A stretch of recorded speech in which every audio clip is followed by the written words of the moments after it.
Welcome to the Small's Nest Homestead. Today we're going to talk about rendering lard. Lard is a very healthy traditional fat, particularly if you acquire it from a well-raised pig, either one that you raise yourself or maybe that you get from a local farmer who keeps their pork pastured, doesn't feed GMO feed, allows them to do some foraging, things like that. In that case, you're going to get very clean and nourishing lard.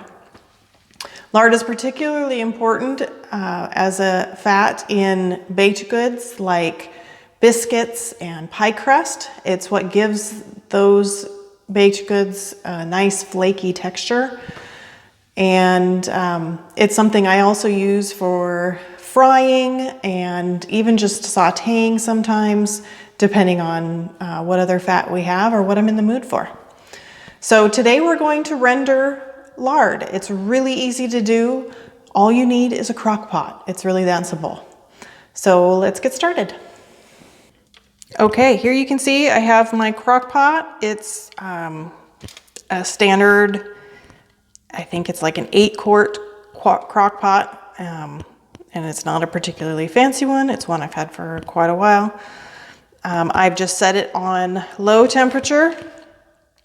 And this is leaf lard that I bought from our local butcher. It's pastured pork that was grown in the same state in Washington. So I'm going to cut it out of the plastic and we're just going to stick it in the crock pot. Unfortunately, my butcher only had about 2 pounds of lard the last time I went in.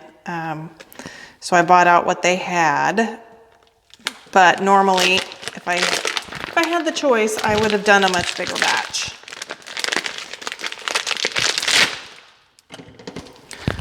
Okay, that's all there is to it. Now it's in the crock pot. We'll put the lid on and let it render down. I'll actually let this go overnight. And then tomorrow we'll ladle off what's rendered out and run it through a coffee filter to filter out any bits of connective tissue or meat or anything like that, or any other impurities. And then we'll let it continue to render out. So we'll see more tomorrow.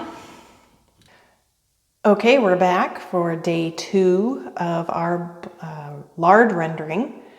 And the lard has been in the crock pot overnight on warm, and it has rendered out quite nicely. So now we'll start filtering it, and then we'll let it continue to render through the day to get as much as we can out of what we have. So let's take a look. Okay, here we have a pint-sized wide mouth canning jar. I have a couple of them. I'm not quite sure how much I'm going to need, so better to have extra. And then I have a basket style coffee filter. You could use a cone style, whatever you have on hand. By all means, don't buy anything special for this particular project. I just tuck the filter into the jar. And then, oops. Use just a canning ring to hold it on there. Makes it really easy. And then I'm just going to ladle out what has rendered into the coffee filter. And let that filter through.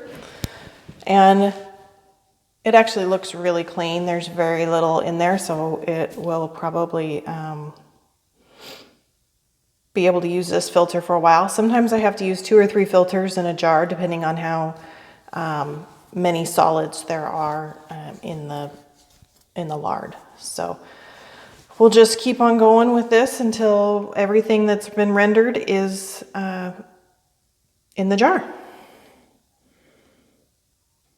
Okay, you can see this one is approaching full. This one we're just getting started on. So, but what I'll do is, since the one on the left isn't filtering as quickly anymore because there's the filter has gotten full. I'll take that filter off and I'll actually just combine the two jars, and that makes it a little quicker, a little easier.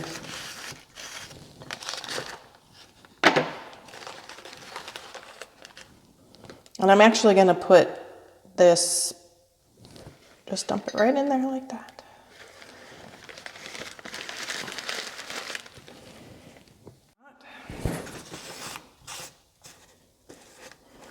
And almost all of the lard is filtered through this one.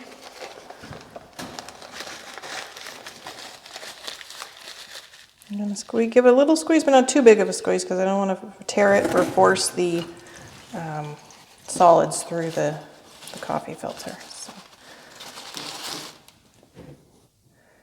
just combine them like this. And there we go. A full pint of beautiful clear lard. It'll solidify as it cools. And I usually keep one on the counter and keep any others in the refrigerator or freezer.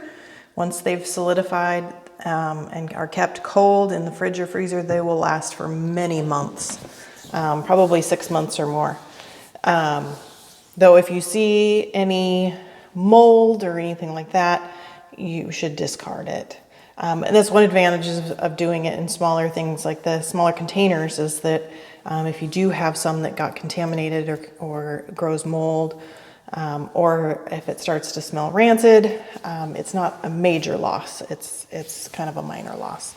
So now you can see what we have here is mostly what's called cracklins. It's the end of it, but it's not fully rendered out. So we'll let it go for probably the rest of the day, and then we'll filter out the rest of it. And by the time we're done, we should have almost 2 pints of lard. Thanks for watching. I hope now you feel confident that you can render your own lard to use in cooking and baking.